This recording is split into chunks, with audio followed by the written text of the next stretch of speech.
through the telephone.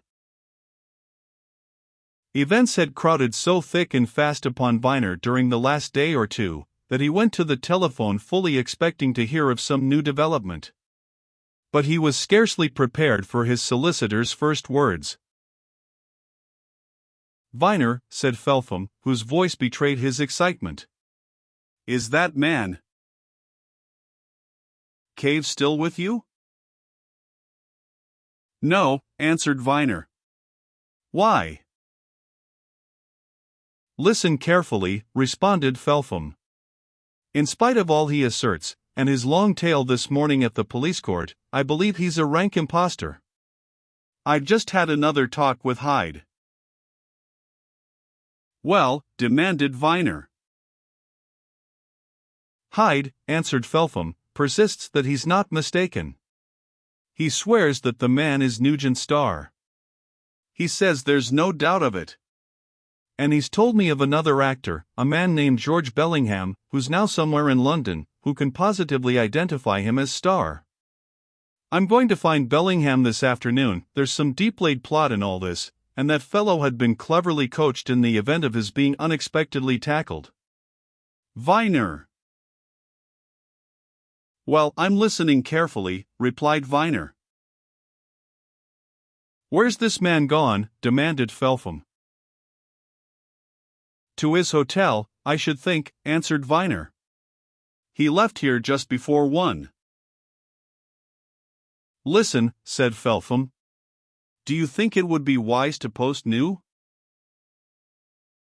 Scotland Yard onto him, detectives, you know?" Viner considered swiftly. In the rush of events he had forgotten that Carlos had already given instructions for the watching of the pseudo Mr. Cave. "Why not find this man Bellingham first?" he suggested. "If he can prove, positively, that the fellow is Nugent Starr, you'd have something definite to work on." "Where can Bellingham be found?"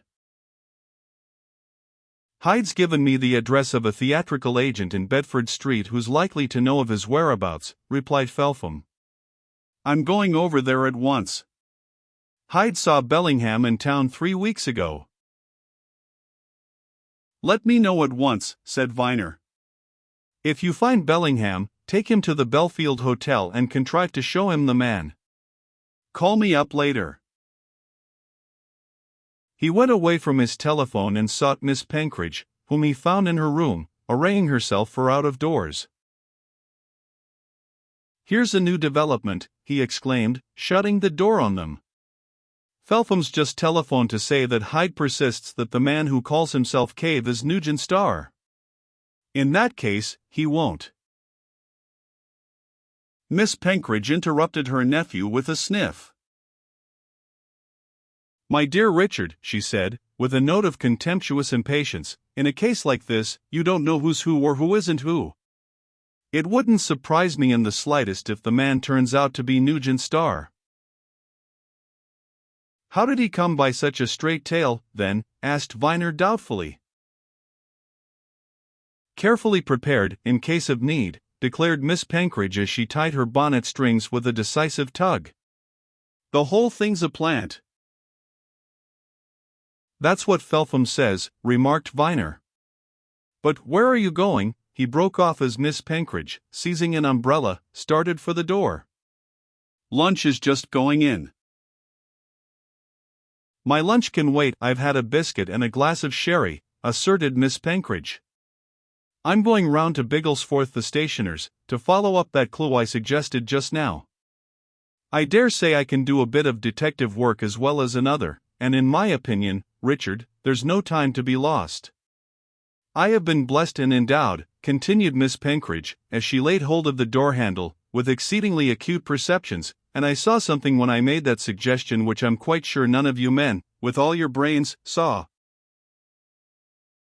"What?" demanded Viner.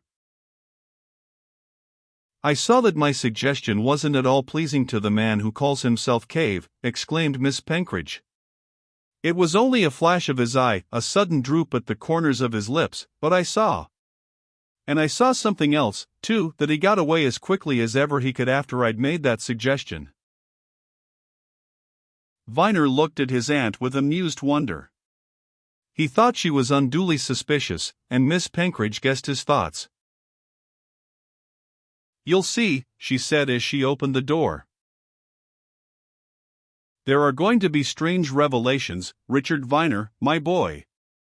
You said at the beginning of this that you'd suddenly got plunged into the middle of things. Well, in my opinion, we're now coming to the end of things, and I'm going to do my bit to bring it about."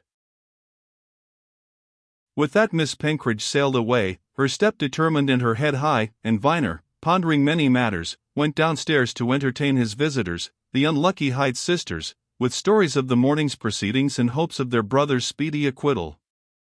The poor ladies were of that temperament which makes its possessors clutch eagerly at any straw of hope floating on the sea of trouble, and they listened eagerly to all that their host could tell. "Langton has an excellent memory," declared the elder Miss Hyde. "Don't you remember, sister, what a quantity of poetical pieces he knew by heart when he was quite a child?" "Before he was 7 years of age," said the younger sister. "And at 10 he could recite the whole of the trial scene from The Merchant of Venice." "Oh, yes, he always had a marvelous memory." "If Langton says he remembers this man in America, dear Mr. Viner, I am sure Langton will be right, and that this is the man. But what a very dreadful person to utter such terrible falsehoods." "And on oath," said the elder Miss Hyde, solemnly. "On oath, sister." "Sad," murmured the younger lady. "Most sad. We find London life very disturbing, dear Mr. Viner, after our quiet country existence." "There are certainly some disturbing elements in it," admitted Viner. Just then came another interruption. For the second time since his return from the police court, he was summoned to the telephone.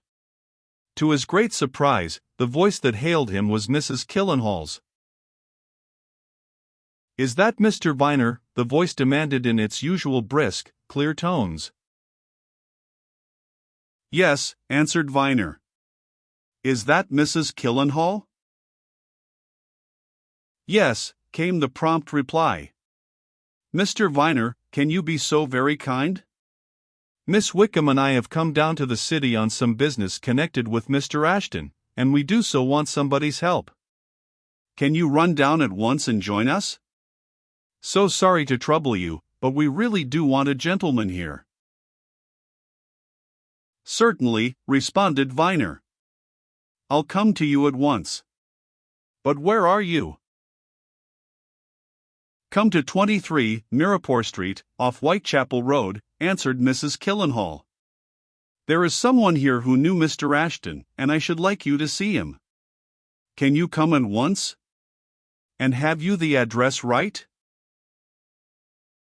"A moment, repeat it, please," replied Viner, pulling out a memorandum book. He noted the address and spoke again. "I'll be there in half an hour, Mrs. Killenhall," he said. "Sooner, if it's possible." "Thank you so much," responded Mrs. Killenhall's steady voice. "So good of you. Goodbye for the present, then." "Goodbye," said Viner. He hurried away into the hall, snatched up a hat, and letting himself out of the house, ran to the nearest cab stand and beckoned to a chauffeur who often took him about. "I want to get along to Mirrapore Street, Whitechapel Road," he said, as he sprang into the car. "Do you know whereabouts it is?" The chauffeur knitted his brows and shook his head. "There's a sight of small streets running off Whitechapel Road, both sides, sir," he answered. "It'll be one of them. I'll find it." "Mirrapore Street?" "Right, sir." "Get there as quickly as possible," said Viner. "The quicker the better."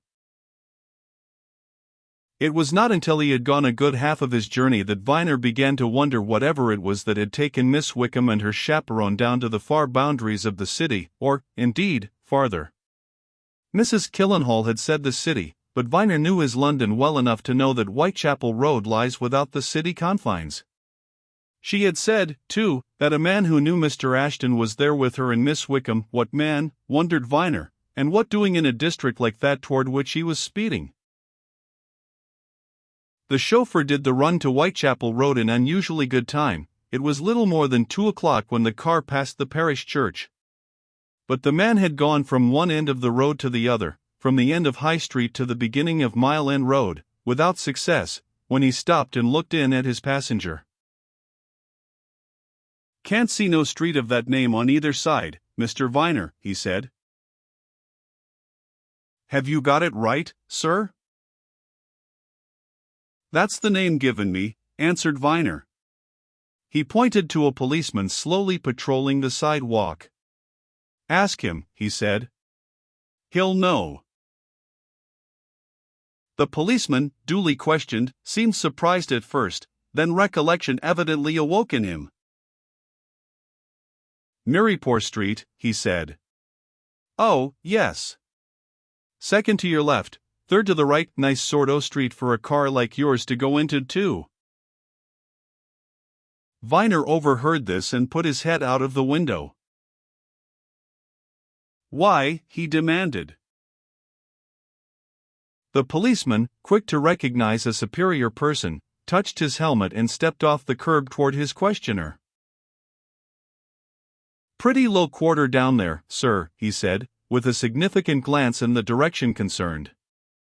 "If you've business that way, I should advise you to look after yourself. Some queer places down those streets, sir." "Thanks," responded Viner with a grim smile. "Go on, driver, as quick as you can, and stop at the corner of the street." The car swung out of Whitechapel Road into a long, dismal street, the shabbiness of which increased the further the main thoroughfare was left behind, and Viner, looking right and left, saw that the small streets running off that which he was traversing were still more dismal, still more shabby. Suddenly the car twisted to the right and stopped, and Viner was aware of a long, narrow street, more gloomy than the rest, wherein various doubtful-looking individuals moved about, and groups of poorly clad children played in the gutters. "All right," he said as he got down from the car, and the chauffeur made a grimace at the unlovely vista. "Look here, I don't want you to wait here. Go back to Whitechapel Road and hang about the end of the street we've just come down. I'll come back there to you." "Not afraid of going down here alone, then, sir?" asked the chauffeur.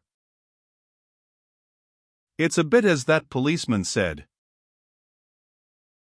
"I'm all right," repeated Viner. "You go back and wait. I may be some time. I mayn't be long."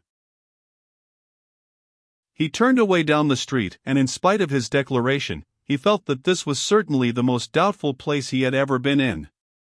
There were evil and sinister faces on the sidewalks, evil and sinister eyes looking out of dirty windows. Here and there a silent-footed figure went by him in the gloom of the December day with the soft step of a wild animal. Here and there, men leaning against the wall, glared suspiciously at him or fixed rapacious eyes on his good clothes. There were shops in this street such as Viner had never seen the like of, shops wherein coarse, dreadful-looking food was exposed for sale, and there were public houses from which came the odor of cheap gin and bad beer and rank tobacco. An atmosphere of fried fish and something far worse hung heavily above the dirty pavements, and at every step he took Viner asked himself the same question: what on earth could Miss Wickham and Mrs. Killenhall be doing in this wretched neighborhood? Suddenly he came to the house he wanted, number 23. It was just like all the other houses, of somber gray brick, except for the fact that it looked somewhat cleaner than the rest, was furnished with blinds and curtains, and in the front downstairs window had a lower wire blind, on which was worked in tarnished gilt letters, the word surgery. On the door was a brass plate, also tarnished, across which ran 3 lines in black. Dr. Martin Cole. Attendance, 3 to 6 p.m. Saturdays, 5 to 9:30 p.m. Before Viner took the bell in hand, he glanced at the houses which flanked this East End surgery. One was a poor-looking, meanly equipped chemist's shop, the other a second-hand clothing establishment. and comforting himself with the thought that if need arose, the apparently fairly respectable proprietors of these places might reasonably be called upon for assistance, he rang the bell of number 23 and awaited the opening of the door with considerable curiosity. The door was opened by Mrs. Killenhall herself, and Viner's quick eye failed to notice anything in her air or manner that denoted uneasiness. She smiled and motioned him to enter, shutting the door after him as he stepped into the narrow entrance hall. "So very good of you to come, Mr. Viner, and so quickly," she said. "You found your way all right?"